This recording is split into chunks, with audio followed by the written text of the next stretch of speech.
Hey, everybody. Welcome to another episode of the Marketing B-Sides. I am your host, Tom Hootman. I'm also the CEO and founder of Mixtape Digital.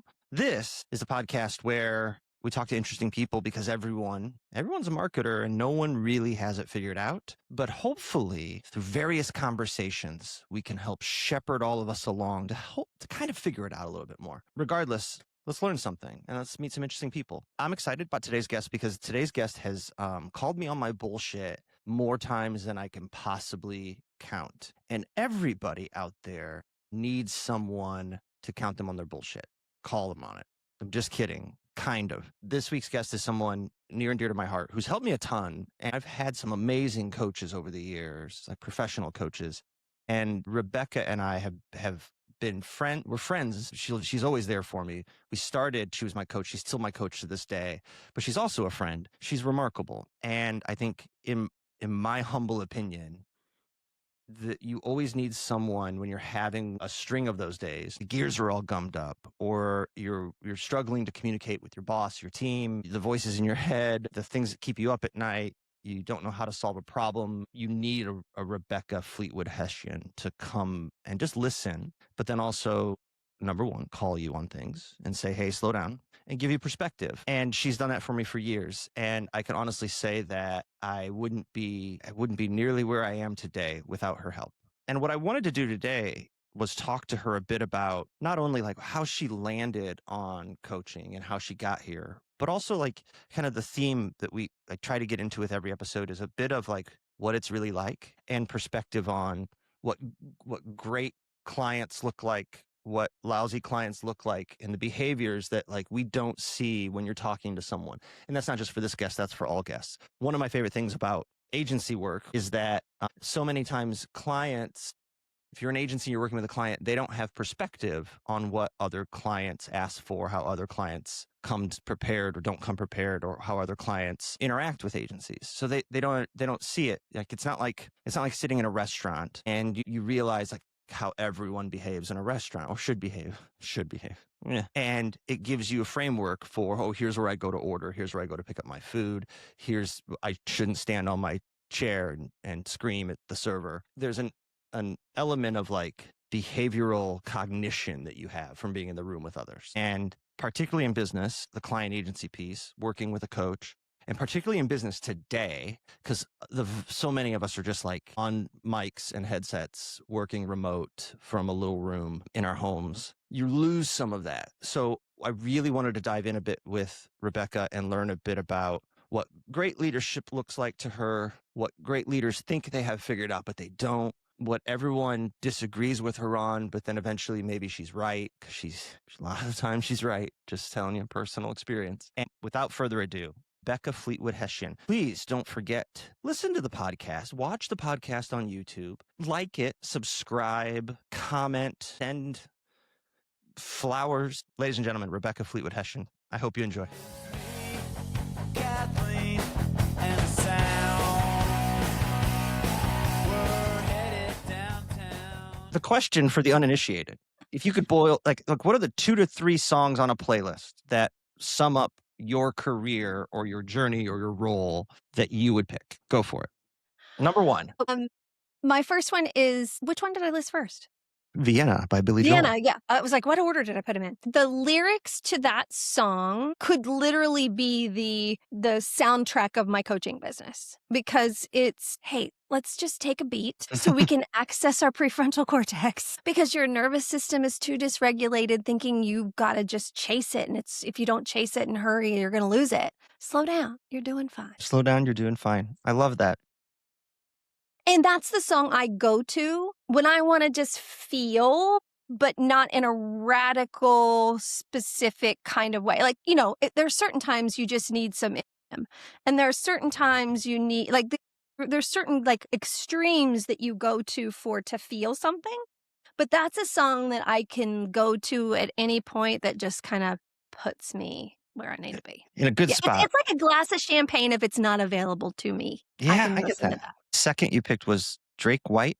Drake White, is that a country artist? Yeah, country, folky, rock. Yeah, Okay. He's cross genre kind of guy. This song, I love the lyrics because It's Power of a Woman, The right? Power of a Woman is the name of the song, but the lyric is what I love. He says she loves tequila and Jesus because they make her feel warm. And I love his vibe, and that's just kind of Mhm. me. I love Jesus, but I cuss a little and drink tequila. And he's got a soothing kind of tone to his voice that I like. But that song is so weird. Like, it will show up at times that are significant in my life on my playlist. Like, so much so that it gets my attention. So I was in Nashville, Tennessee for a friend's bachelorette party, as you do.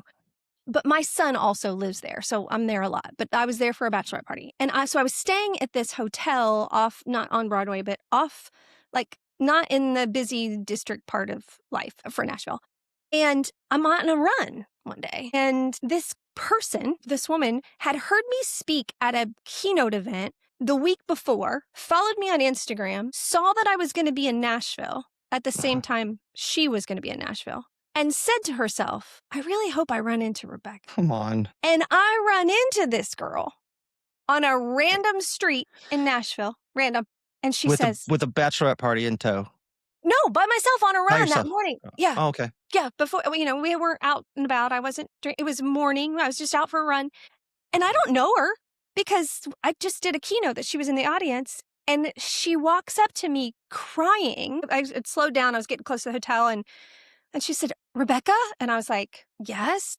And she said, you don't know me, but, and she starts pouring out this story about how much this keynote that I had done had been to her. And she was literally like praying that she'd run into me. I kid you not. And immediately after we met, we took a picture. Her fiance at the time, they're married now. We just had this beautiful conversation about her life and what's going on in her life. And of course, I'm kind of shook because it's like, this is cool, but also weird. And as soon as I put my headphones back in to finish my run, that song comes on. And that song does that through all kinds of weird parts of my life. That song will pop up randomly. Fascinating. Fascinating. Also fascinating. You said she prayed that she would meet you, which tells me like that's great. But how do they prioritize what prayers to answer then? I mean, aren't there more urgent prayers out there that should be getting Listen, addressed? It's like a the random things queue. I pray for, you would crack you up. No, It's the same algorithm as the Spotify DJ. He's not just 911 emergency. He's Right. there for whatever. You pick up the random, hey, you're hungry and you forgot about this candy bar in your pocket. It's good. We got that too. You got to keep them guessing. The third song. Oh, yeah. I think it's someone near and dear to you. It is. It is by my son, Cameron Hession, and it's called Clouds. And I picked this one not just to pimp him out because I love him and he's my son and all that, but music, we love music.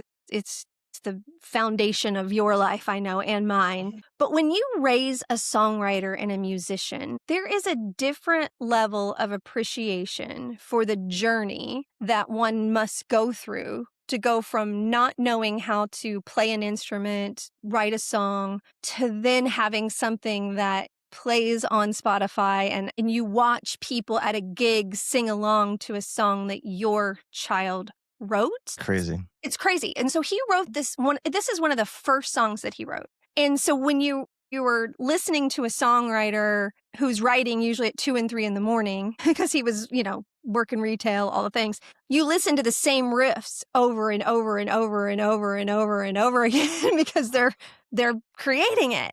And there comes a point when you're like, if I have to hear that effing song one more time, I'm going to lose my mind. And then it becomes a thing and it goes into the recording studio and it's beautiful and it has all the backtracks. So it's great.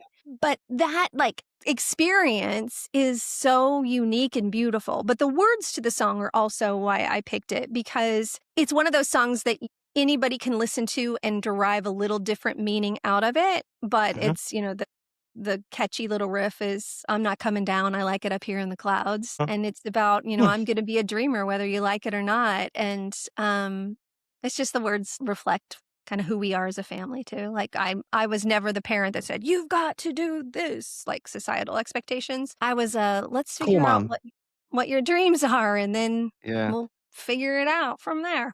I could tell you were a cool mom. You're a cool mom. I know you're a cool mom. The vibe's easy to pick up with you. I was so dysregulated as a mom. I was in corporate sales. I was losing my shit most days. In fact, I just did a TikTok. Cameron said to me, he has this memory of something about when he was trading Pokemon cards on the bus. And it's not accurate. His memory is not at all accurate. And I said, that's not true.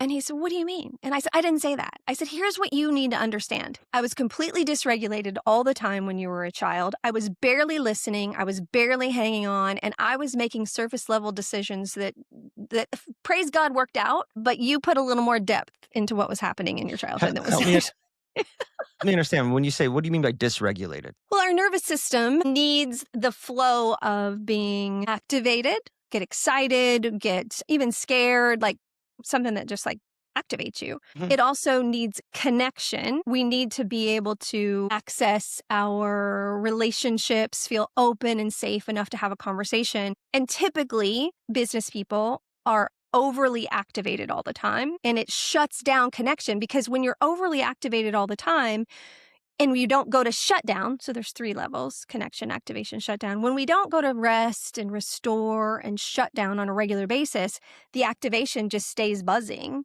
And so it cuts off connection because it only has so much energy to run. And so your nervous system is trying to conserve energy to make sure you survive. And the place that it cuts off is listening and empathy and real connection because it thinks you're running from a bear all the time. And that's the way my life was. How long ago? How long have you been coaching now? When did you start? This will When be did my you jump from ten-year the anniversary. awful world of corporate sales and dysregulation into this serendipitous, Serendipitous. I'm sure very calm When it's coaching? all just easy. Yeah. It's just easy. 2016. It's been 10 years. And I didn't realize that until I was thinking about that, answering that question for you today. I was like, this is my 10-year anniversary. And Happy actually, anniversary. I filled out my business license. I remember it was in February. So literally like exactly 10 years. 10 years ago. Congratulations. That's wonderful. How is that even possible?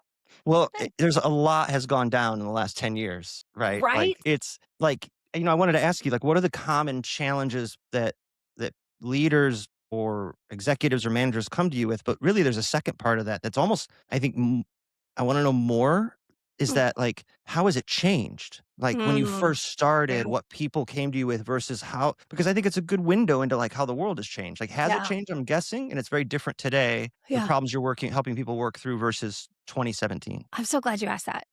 I do this event every year in March called Stand Tall in Your Story. And it's a celebration of 7 months of coaching that I've done with a small group of women here in the Indianapolis area. And so I have this view of it that is based on having this group every year for the last 7 years and a little bit of a, here are the stories that came out of each cohort. Each season is what I call them. And so I have this ability now to look back over the way that their stories played out because they tell their own story TED-like style on stage each year, and the themes and the background of those stories have been reflected of what's happening from a societal perspective. And I started paying attention to this a couple of years ago, and it's so fascinating.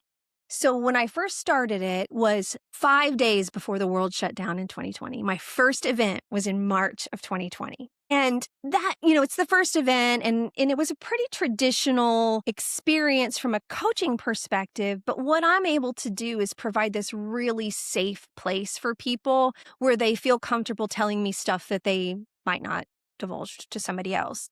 And so I had these experiences where women got on stage and one of them came out as a lesbian couple that none of her colleagues knew and she'd worked there for 8 years. Like that's the story she told on stage. And, others told like kind of childhood trauma kind of stuff and how it shaped how they saw their business. And it was just this very like the need. It was like business had chewed up too much of their time and energy and they were ready to be themselves again. They were ready to just like emerge more authentically before we use the word authentic so much as we do now. And that was like, wow. It even shocked me, the stories that they told. It was so beautiful, actually. It was like, oh my gosh, they got to be themselves on stage, not just who the business told them to be, blah, blah. So then 2020 hits. Well, that rocks everybody's world. Mhm. And so the next year's talks were a lot more processing fear, processing what that meant, what fear meant to them, and processing loss of control. Because, we all thought we had life figured out. And then we realized it wasn't nearly as guaranteed as we thought. Chain. Priorities shifted. Yeah. And everybody was in this sea of uncertainty, like what's going to happen? I don't know. And so it was just this weird kind of, the stories were pretty dark that year. Like, so much so I was like, I don't know if I should keep doing this. Like, it was dark. I was like, I probably need an actual therapist. Not like, it was wild. And then the next year, you start to see a little more hope emerging. And then every year since, because people had that forced reflection time, like, is this really all I want for my life? Is this really it? What Like am I chasing? Am I doing that? Yeah. every year since, there's been more desire of that. Like, I now know that I don't have nearly as much control over my life as I thought I did. There's so much going on around me, dumpster fire chaos, that I need to pay more attention to me and my family and not get so caught up in my identity being so much of my job. And every year it's more and more and more of that. Yeah. There's in my experience, I almost like would resent it when people would try to like when I left my last job and started this company, Well, people like there's a tendency still for people to want to like, and this is a bit older school of like, what's the reason you're leaving? yeah. Right? Like, why are you leaving? And my mom had recently passed, and Mhm. I'd been thinking about doing something different for a very long time. And it's like, that wasn't the reason at all. Yeah. It was like one of a lot of reasons. And I would get short. Like, no, that's not why I'm leaving. Cause it's Yeah. really easy to look at the calendar and be like, oh, okay, you came back from leave. A few months later, you've put in your notice. Obviously, that's had an impact on you. And it's like, I think that's kind of that's like a pre-COVID-y kind of way of thinking about it. Yeah. Well, why did they leave? It's like more money, or the hours weren't good, or they had to relocate, or they didn't like their boss. It's like, it's all of that. Like, I think people are much more complex today. And that's not handy for a leader. The No. complexity of humans is not convenient for a leader, Uh-uh. especially one that's trying to lead large numbers of people. And so the control part of things, like the big tagline for a while when we had, mass exodus after 2020, where people were just like, it's not worth it, I quit. The big mantra was, keep your people. How do we keep our people? And so I started putting up visuals that look like business people working in jail. Like, I would Yeah. just put With a bars cage. over. Yeah. I was like, what do you mean keep your people? Create the conditions where they want to stay. They're not hostages. Yeah. Control is it's a problem. I come from a couple lines of work that are very non-compete NDA focused. Mm-hmm. And it's really interesting to think about some of the NDAs I was asked to sign that were like very it was about keeping people and prohibiting them. And it's interesting because I recently caught up with a founder from another agency who I just met. And we were talking about, I always say this, I'd never realized how many people freelance in this business. I always kind of knew, but everyone does a little bit of side work. And I'll give you some of the credit on this, like run towards that, embrace it.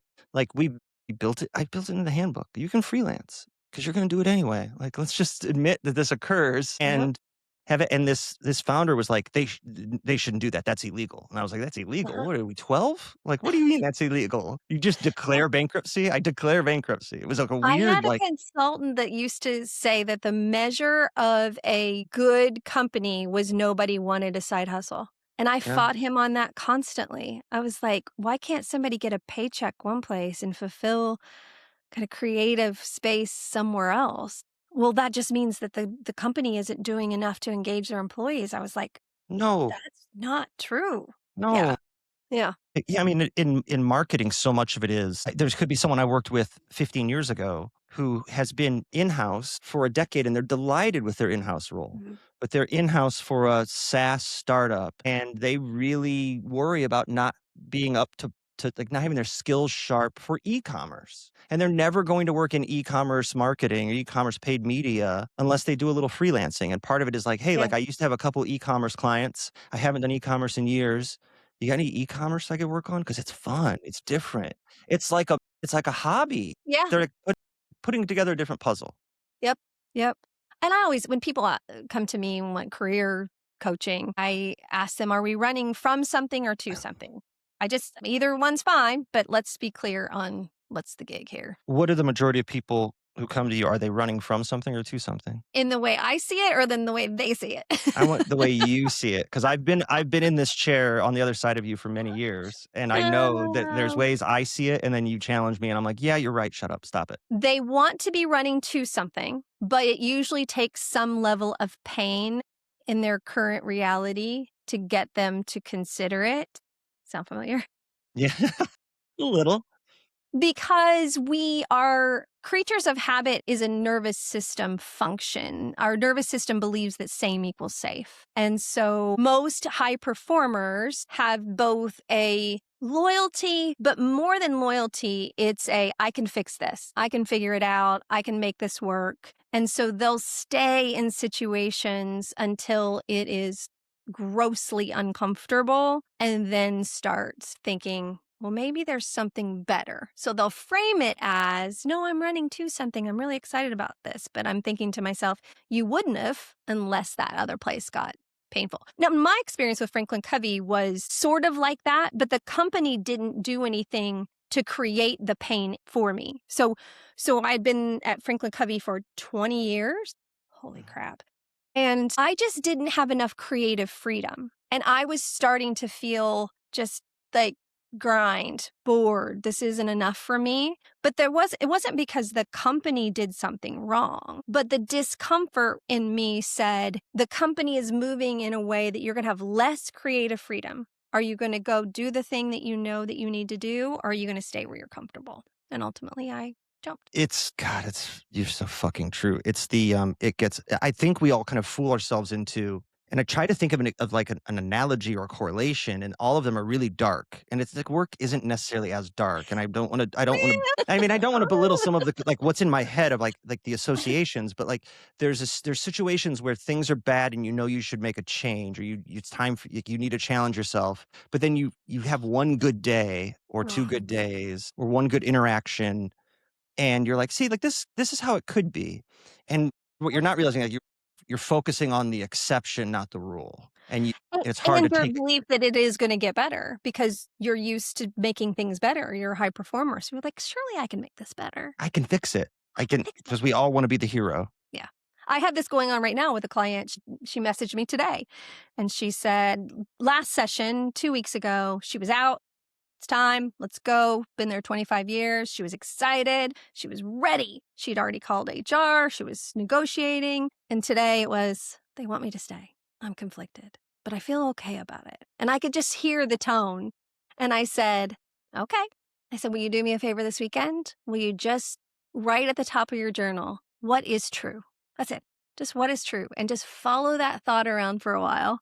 Because I don't care if she stays or she goes, as long as she's staying true to herself and her gifts and talents and her dreams and desires. Doesn't matter to me. Yeah, I mean, I believe this in my heart. Like, you could have you can be ready to leave and be and ready to start something new. Very few jobs are quite literally like, I'm gonna throw my laptop against the wall and storm out of here while flipping everybody off. Those jobs exist. But what I walked happens out of though, a Wendy's like that once, but we well, can talk about that another time. I think Keep I've done the going. same Sorry. thing. I don't know if it was a Wendy's though. I think it was a Full of Pep rental store that I was like, I'm out of here. Fuck this. But there are good, it's not that black or white. Mhm. And I went through this when I left. Like, it's sad to leave because there are so many good people. It's not a bad place. Like, they do really great work and I really Yeah. love everyone here. It's just time for me. It's like finding Yeah. your reason for leaving. And I think people can get nostalgic Hmm. really early. Once they say they're going to leave, everyone wants to keep you and everyone's sad you're leaving. And there's this, you want to, like Leonardo DiCaprio in Wolf of Wall Street, I'm not fucking leaving, right? Like, you look people in the eye and you're like, maybe if I just stayed, it'll be great. But 4 minutes after you stay, you're going to be like, oh Yep. shit. Because You re up. Because now now it's you going to feel be like an bad. idiot if you want. Now you're going to feel like an idiot. And now they'll be Yeah. mad at you. Now, if you do it and you leave, Mhm. now they're going to be like, what's up with this person, man? We worked hard to keep them and they left again. Oh, it's tough. Yeah, it's so true. And that is your nervous system trying to protect you because it really does believe that same equals safe. And so anytime you want to invoke change in your life, any uncertainty, your nervous system is going to go, hold up. Are you sure we want to do that? That's going to take a lot more energy than we usually. And so that's why people stay in abusive relationships because Hmm. staying in a known pain feels easier than the uncertainty of what's going to happen when I leave. It's a safe pain. Because you know what it is. Yep. Yep. 100%. So you work with a lot of leaders. So you work executives, managers, leaders, organizations. Mostly executives and founders, VP, founder level, VP, CEOs, founders. Perfect. What are like everyone wants to know the shit because everything is like AI slop and Instagram slop now, right? And there's a lot of bullshit out there about like, here's what all great leaders do. And it's like, God, how did this get in my algorithm? Because I just watched it. That's why it's in my algorithm. It doesn't. There'll be another one when you go back later. Yeah, Zuckerberg doesn't know that I almost vomited when I saw it and I scoffed. He just knows that I watched it. Like what are the habits or routines that separate, like in your opinion, the high performing executives from the rest? It seems like there should be just a simple answer, and there's not. The great leaders care for themselves well. And I know that sounds trite, and I know that sounds silly, but here's why that matters. It is a nervous system science thing. So when you care for yourself, you take breaks, you don't schedule yourself back to back, you have greater access to your decision making. Your prefrontal cortex is available to make better decisions. Your creativity is available to you. When you're the leader that thinks that grinding and back to back to back and getting caught up all the time is the way you win, you get dumber and you get less creative. Full stop, just period. And so those that take care of themselves are better. They just are. And they're more self-aware, which then allows them to have more empathy and understanding of just the human condition. Because if you've taken the time to understand yourself at a deep level, and I don't just mean like surfacey level, like I have a gym membership and I don't eat carbs. Because when you say taking care of yourself, that's what a lot of people think. I was going to ask you to follow up on that. Seriously, because that's immediately where people's heads go. Okay, great. Yeah. They drink 8 glasses of water a day. No, Yeah. it's not. But I'm talking about, do you understand why you believe what you believe? Do you understand why you do what you do? Do you understand who you serve and why it matters? I'm talking about beliefs, which is even more than values. Values, I don't know. I'm over the whole values conversation because nobody really understands what it means. And to me, values shift and change too Mhm. rapidly based on situations that they're not reliable. But beliefs get to like childhood shit. Beliefs run deep and they are a key in this kind of triad. There's beliefs, there's your nervous system state, and then there's the habits and patterns that fall from those things. And when you have things that you don't like about your life, if you just go to change the habit without understanding the belief that was driving it or the nervous system state that was driving it, you probably won't stick with the change. And it's just surfacey level stuff. But Mhm. those that are willing to dig deep, they're different in all the right ways. How often do you think people who don't take care of themselves they get in those behavioral patterns out of guilt? Like, I know, great example. I know it's not a running joke, but like I after 4 p.m. you're going to get a different version of me than you're going Mhm. to get at 10:30 and at 2:30. So I Yeah. try not to take like high intensity meetings or Yeah. anything that takes a lot of like Love serious that. concentration after 4. Yeah. And there are days where I'm like, that feels like I'm taking an easy way out, right? Like, shouldn't I be grinding? This isn't very grindcore of No. me. Do you have a lot of leaders who do that shit to themselves because they think that's what they Yeah. have to do? Is that Yeah. it? That's the societal pattern that we were taught. It's been passed on generation to generation. And it's everybody's different from a belief perspective, but the patterns from a society perspective is external validation is what we've been raised on. It started with grades in school. Like we were externally validated. Very few times did somebody in our age group, my age group, where somebody sat down with a young person and said, "So tell me a little bit about what you're good at and what you love to do." It was get good grades, have good attendance, prove yourself, work hard, and then you'll get the opportunities that you need. And so prove yourself became the thing. And if you're driven by external validation, now you've got fear. Now you've got, I can never stop working because then I'm going to get behind. It's also the That's not root good. cause of it's also the root cause of burnout. It's So proving it. are you reading ahead? Burnout. Oh, okay. So it's the next question. So like, yeah, like I mean, I want to hear great advice on like how leaders can avoid it. But Mhm. also, I fought you on this. I still fight you on this because there are times you're looking out for me. And I remember I posted something on LinkedIn where I said a conversation Amy and I had. And she said, Mm, I've never seen you work so much, but she was kind of like, I've never seen you in such a good mood either. It's crazy. yeah. And I was like really, really fired up and amped up. And you were like, hey, watch out for burnout, my man. And I was like, what are you talking about? Times I still fight you on it, but there are times Mm, I'm like, you got a minute? Because I am tired in a way that makes me scared, right? Like yeah. I'm tired but not sleepy. It's like, what does everyone fight you about this when you're coaching them about burnout? Or are people like, yes, I'm burnt out? They always fight me in the beginning, or they're just barely hanging on and they'll do anything I say because they're desperate. Those are the those are the two approaches. But okay, let's talk about two kinds of tired. There's the kind of tired that you just feel like I can't do this again tomorrow.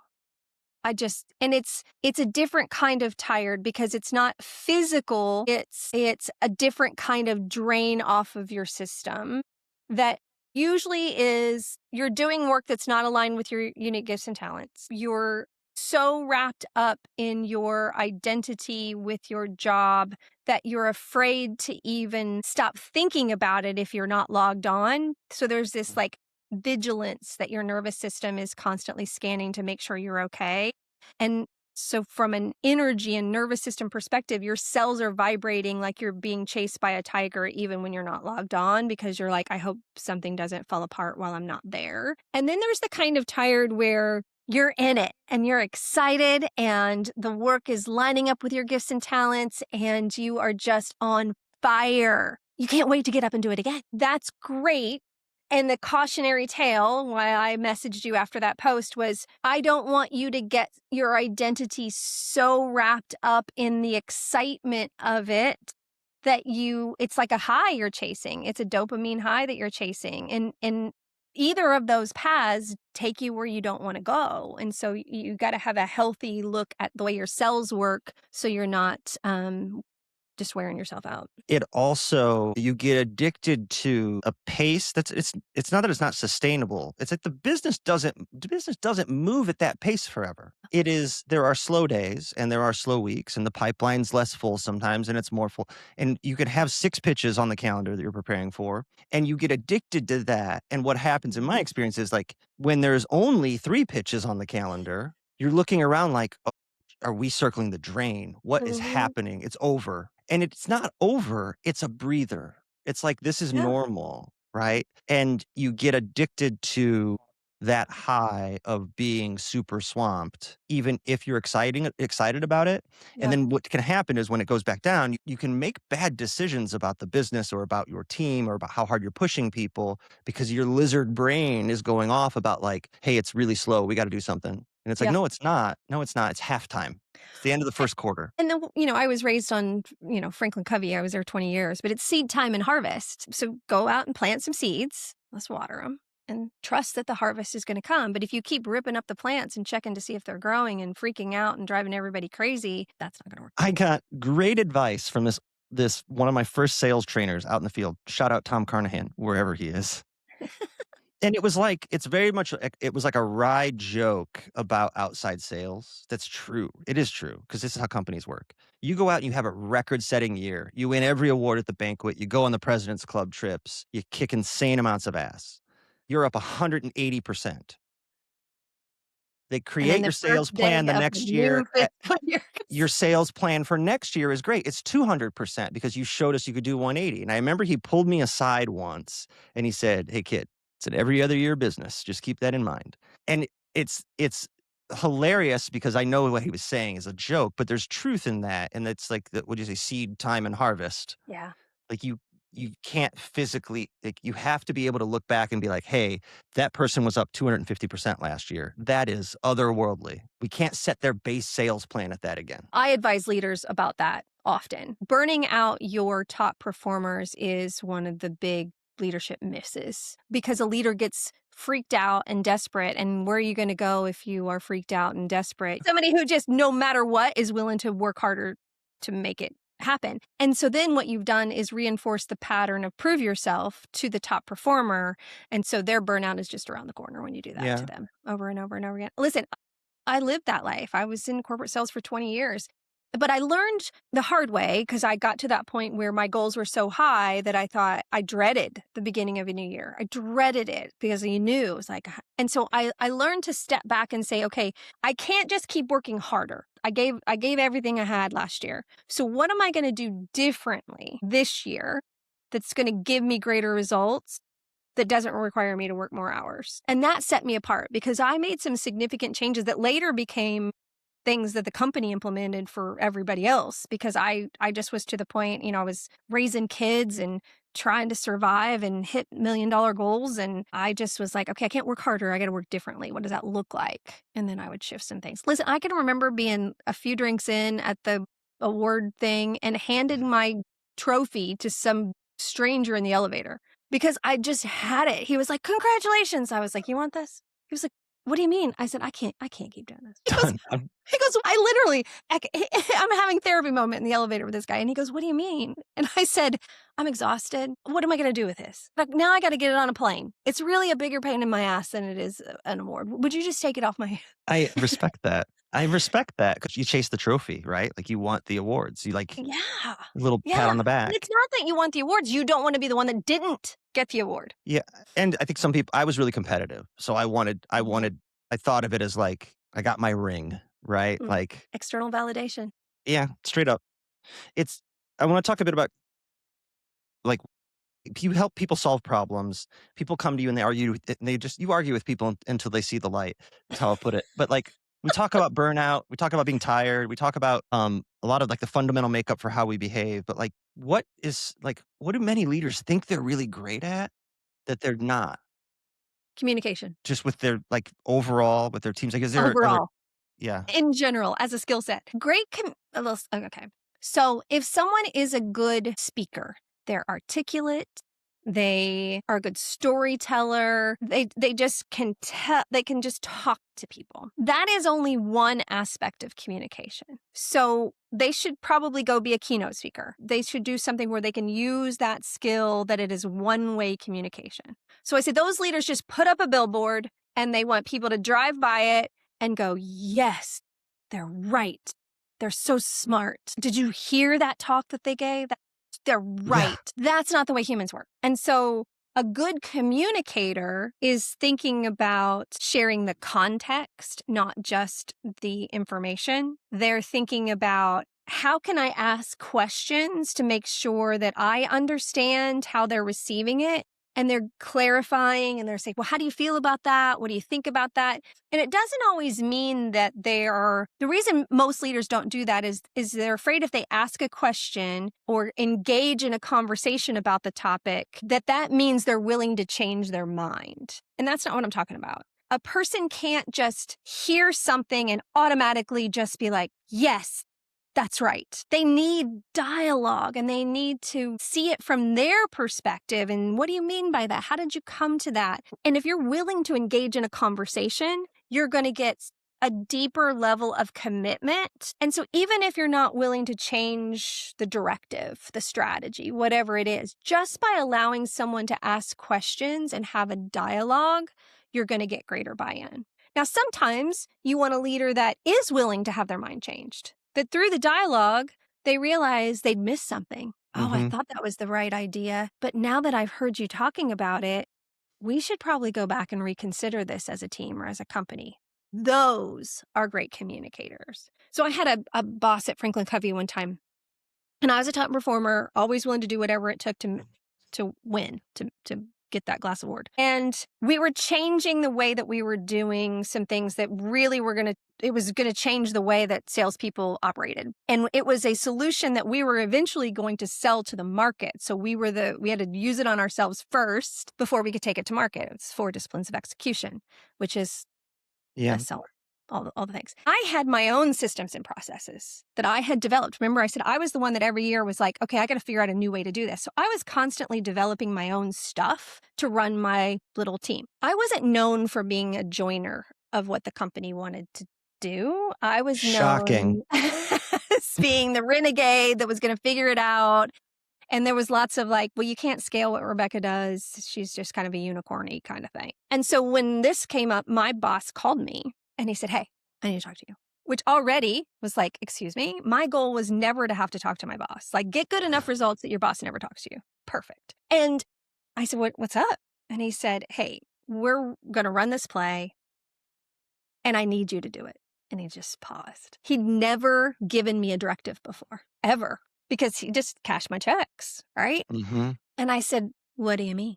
And he said, no, I need you to do it. Follow it to the T because people are watching you and you're influencing the team and I need you to do it. And because he cared enough about me and the way that we had the conversation was kind and it was thoughtful and he knew me and he knew what I was really going to think about it, I said, okay, I'm in. And he said, really? And I said, listen, you've never come to me like this before. I love you. I trust you. I'll do it.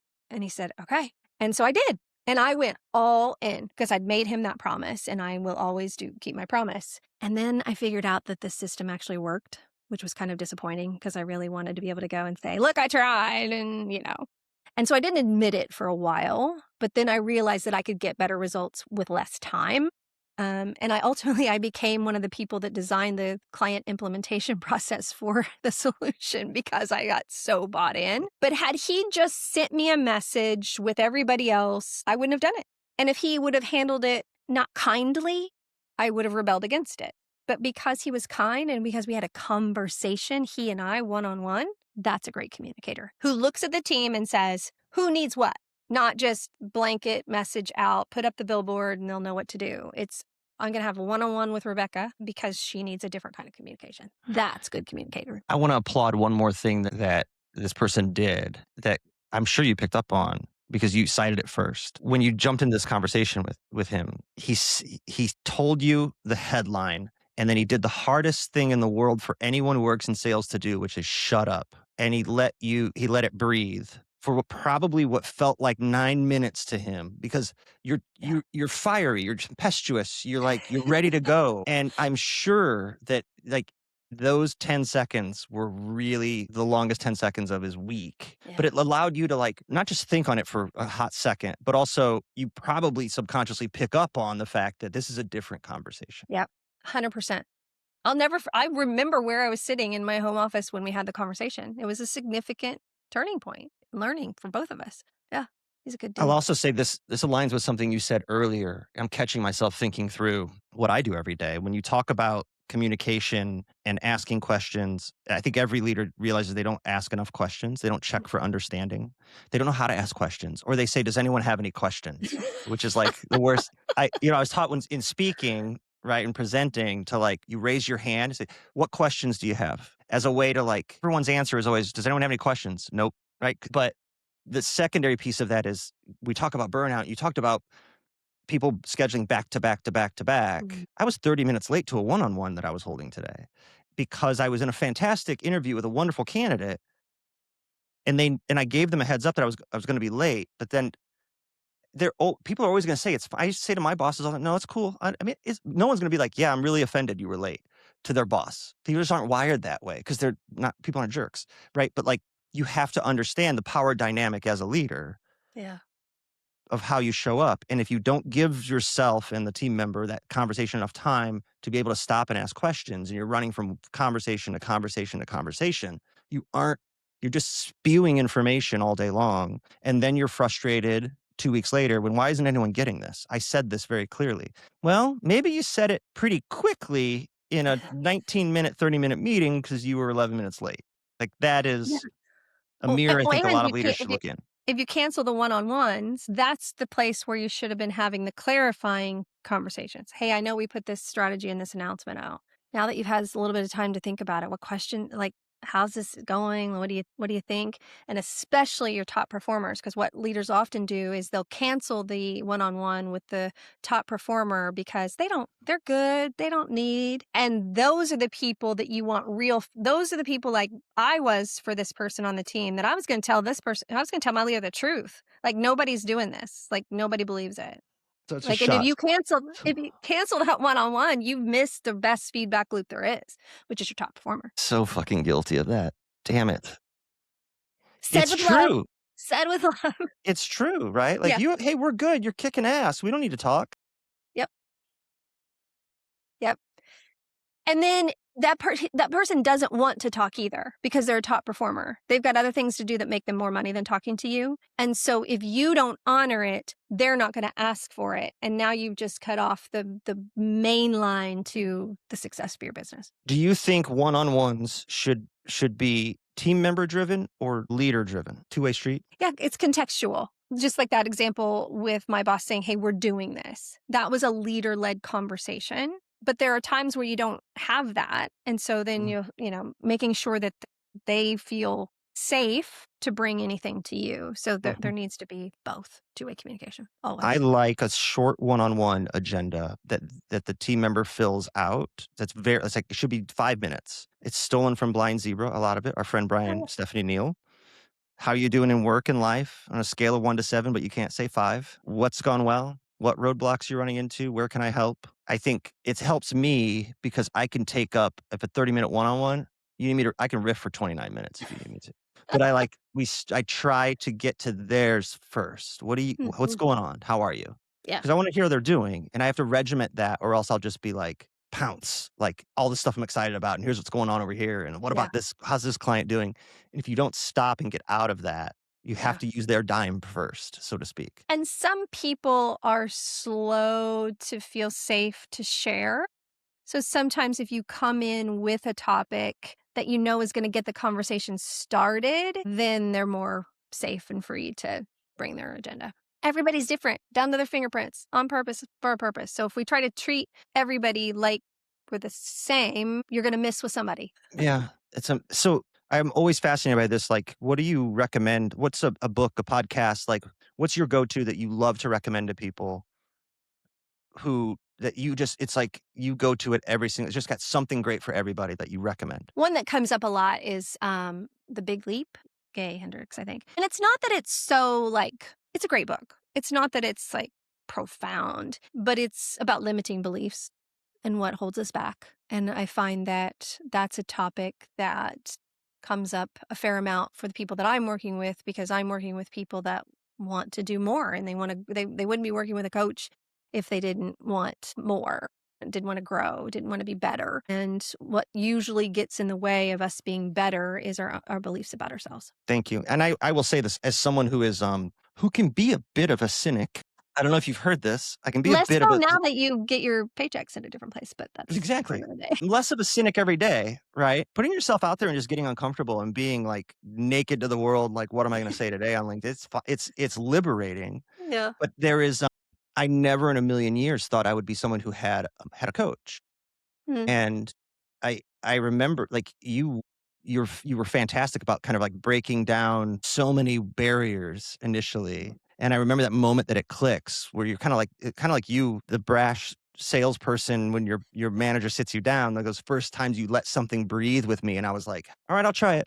And then I came back 2 weeks later and I was like, you're right. You were right. That was really good advice. Almost like I was like a disdain. I And love so that. I appreciate that about you because you have patience, but I also I've worked with you for a very long time. Yeah. And what I always tell people about you is that I always need a coach who says, that's bullshit. Stop. Honestly, I mean, I believe in good coaches and I believe in good therapists and I believe you should have that outlet to like work through what you're going through, what you're thinking and where you're at in life. And same thing with you need a therapist who like doesn't just listen. There's a good listening therapist, but like sometimes you need a therapist or a coach who says, "Aren't you done? I have 2 My turn." clients who quit going to their therapist because There's like this, I was yeah, feeling that. there is a Venn diagram there from experience. Rebecca, it's been wonderful. Thank you so much for catching up. Where can people find you or learn more about your work? So I also have a podcast called Business is Human. So wherever you listen to your podcasts.